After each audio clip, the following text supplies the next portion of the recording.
He asked me if it's painful, and I lie, even though my leg is on fire. I say leg, but it's really more the bum cheek region. Not that I'm going to admit that. Not when everything's going so well. So, I smile through gritted teeth and say, Pour us another glass of bubbly and tell me more about your work in environmental sciences. We met at a gig. Some well-preserved 80s band that I vaguely remember from back in the day. The music was the sort of loud where you're screaming the words at the top of your lungs, imagining you sound like a goddess. But if they suddenly cut the music, you'd be like, It's the and that, of course, is when our eyes met. He sort of shuffle danced over to me, and by the end of the next song, we were hands in the air, screaming the words. I ask his name. Matt! I yell, and he yells something back. Pat! Nope. Dan? I won't even go into the disastrous attempt to sit on his shoulders, but here's the thing. Chris doesn't let go, even when I'm hanging from his neck, upside down like a baby monkey. Oh yeah, he's called Chris, not Matt or Pat or Dan. I ask him out to say sorry and to prove I'm not some sort of a maniac.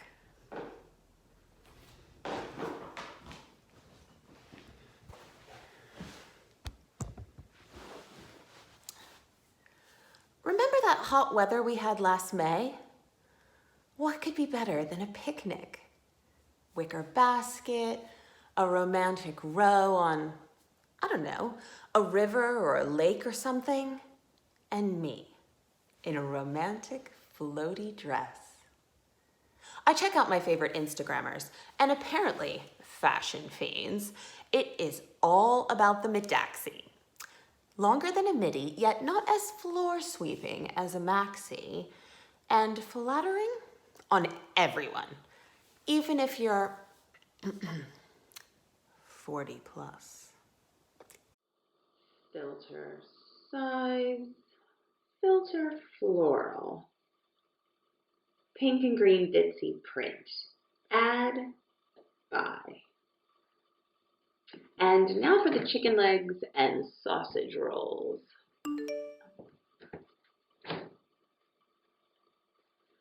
Forgot to mention I'm a vegan. Hope that's not a problem, smiley face.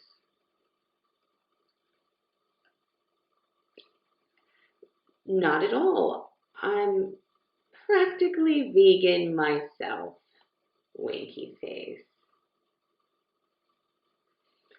At least we'll both have hummus breath if he decides to. The dress is gorgeous, and I feel like a goddess. The rest of the world turns up at the lake, and there are no rowing boats left. Great. So we take out a pedalo. Oh, great. Memories of Magaluf, circa 1990.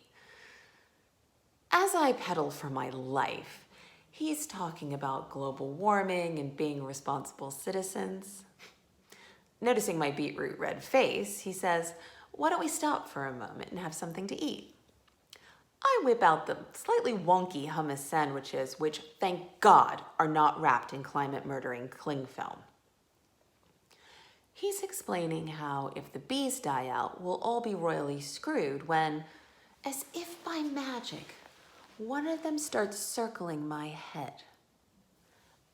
I'm trying to focus on what Chris is saying, as the bee is dive-bombing me now, and I'm wondering whether swiping at it counts as cruelty to insects.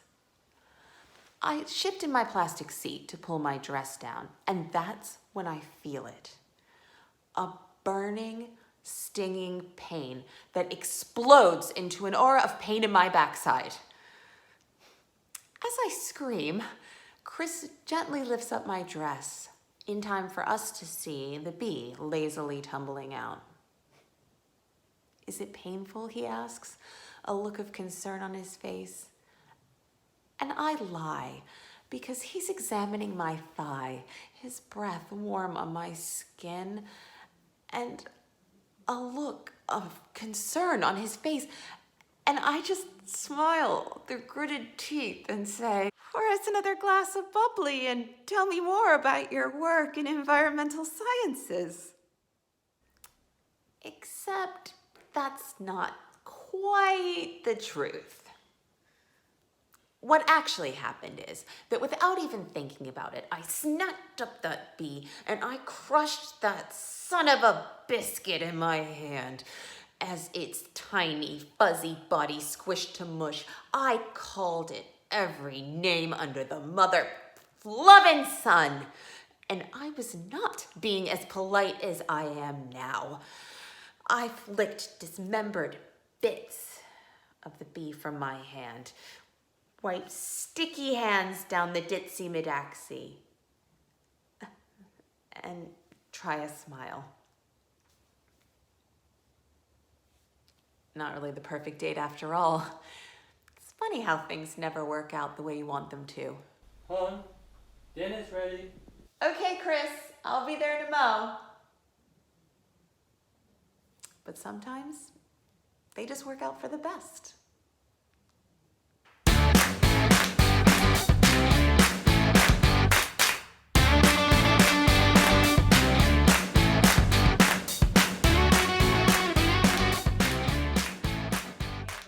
Thanks for watching. You know what to do next.